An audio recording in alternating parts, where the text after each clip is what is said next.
भद्रक बीजेडीर नारी सुरक्षा को नहीं महागर्जन। भद्रक निर्वाचन मंडली विजु जनता दल पक्षर महिला और छात्री मान अत्याचार और बलात्कार को विरोध कर जिलापाल कार्यालय सम्मुख में एक सभा अनुष्ठित होता। उक्त सभारे बहु संख्यार भद्रक निर्वाचन मंडली में महिला कॉलेज छात्री माने जोग देइथिले। नारी सुरक्षा नारा दे आसिथिबा डबल इंजिन बीजेपी सरकार नारी को सुरक्षा देबारे विफल। सुरक्षा बदल में बढ़ी चली धर्षण और अत्याचार। सौम्याश्री हूँ कि बड़ंगा पीड़िता हूँ बा ब्रह्मपुर गणदुष्कर्म हो, केन्द्रापड़ा और मालकानगिरी गणदुष्कर्म हो, दिन को दिन नारी निर्यातना और बलात्कार वृद्धि पाइबारे लागिथिबारु मंचासन बीजेडी नेतृमंडली उद्वेग प्रकाश करथिले। डबल इंजिन बीजेपी सरकार समस्त क्षेत्र में संपूर्ण विफल बोली उपस्थित नेतृमंडली सेमानक अभिभाषण में मत व्यक्त करथिले।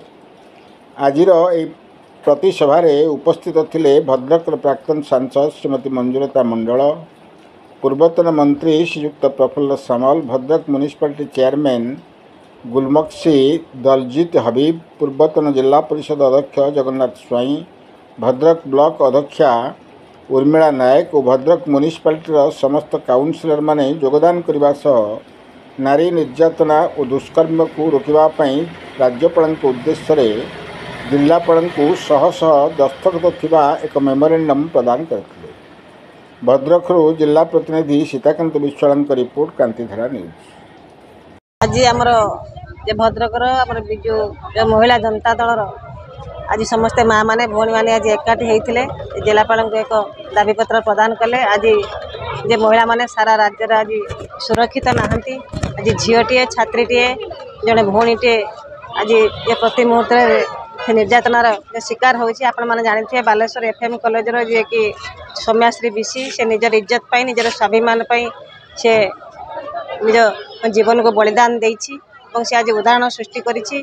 बलंगार से जो नाबालिक गणदुष्कर्म हो एवं आमर गोपालपुर सी बीच गणदुष्कर्म होता। तेणु प्रति मुहूर्त गोटे माटी झीटी आज निर्यातनार शिकार होती।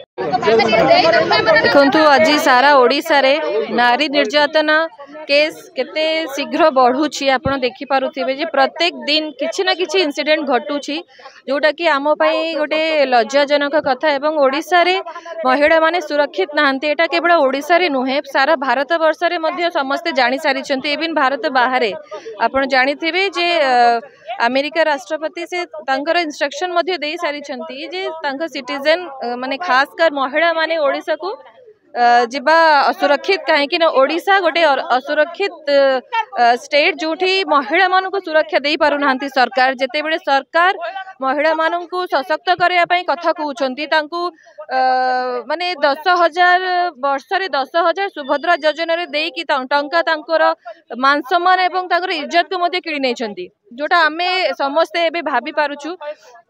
एवं जो माने तांको वोट दे कि आज सरकार गढ़ी आज से माने निज भूलटा को मध्य से माने रिग्रेट फील करूछंती। से माने केते बड़ भूलटा कर देछंती। आज समस्ते जागृत अछंती एवं नारी मानक सुरक्षा पई आमे समस्ते आज सारा नारी जाति एकत्रित नहीं। सरकार तो अपारग जिलापाल कौन बेसी कौन सरकार उपरे किंतु विधि दृष्टि आज विजु महिला जनता दल समग्र राज्य रे ये एक वर्षर सरकार आसवा परठू बीजेपी सरकार नारी निर्यातना एवं नारी असुरक्षित नारी हत्या छात्री हत्या एवं ये जो चली आ विरुद्ध रे आज विजु जनता दल जो महिला शाखा अच्छी नेतृत्व में ये एक महिला समावेश होता।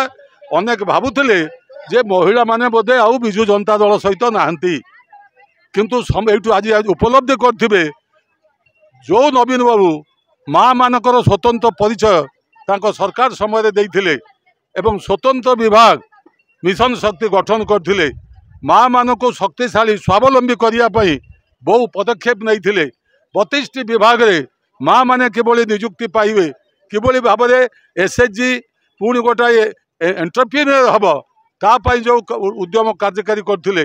माँ माने ऋण नेले सुध कम दबाक पड़ो एवं 3 लाख टका पर्यंत नेले दबाव पड़ो ना ये जो व्यवस्था सब करते ये सरकार जो निर्वाचन पूर्वर बहु मिथ्या प्रतिश्रुति देले सुभद्रा योजना हम 50 लाख पाइब आउ नारी खाली रहा नवीन पट्टनायक कौन देले किंतु देखागला वास्तव में सी तो दबा दूर कथा आज दैनिक नारी निर्यातित होची आज आज आपण जे जानिथिबे 40,000 ये जो महिला मानक जो केस करचंती ता वर्तमान सुधा तापर इन्वेस्टिगेशन हो नाही एवं प्राय 14 ରୁ 15 पर्यंत दैनिक गोटे जहाँ कहती महिला माने सबु बेले शिकार होचंती निर्यातन रे बारंबार कहवा सत्वे जे तमे जो माने दुष्कर्म करुचंती तांको विरुद्ध रे तमे दृढ़ कार्यानुष्ठान नियो